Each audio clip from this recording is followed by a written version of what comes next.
As we approach our HVAC system, we notice that it's here in the attic. When you have a system in the attic, you're going to have to pay attention to things a little differently than if they're in a garage or an interior closet. You have to make sure there's enough clearance space, work area. I believe it's 30 inches. It's required to have working space. You have to have a serviceable receptacle so that anyone working maintenance on the unit can use any kind of power tools. You have to have a work light. In this particular case, they didn't get that far to install one because the house is not completed. Your drainage system, you have to make sure you have a secondary drain pan that's laying under the system in the event that the condensate line is clogged up and or its float switch does not function properly. So you have to pay attention to that kind of stuff.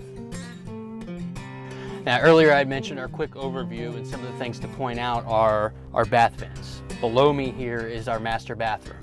Now you'll see here these two little black boxes, those are your exhaust fans from the bathroom below.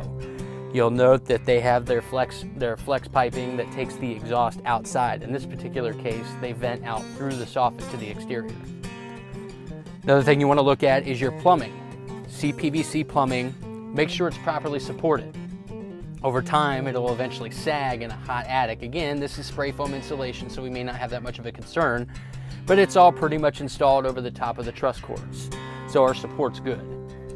Pay attention to your accessible electrical wiring. In this particular scenario, this house wasn't finished, so we're still in a rough-in phase of the electrical wiring. So we do have some connections that weren't tied into light fixtures or exhaust fans or anything else that's related to this bathroom.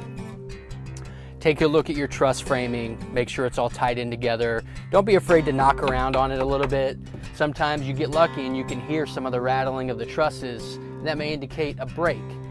Pay attention to your connecting points. In this case, we can't see them because of our spray foam insulation.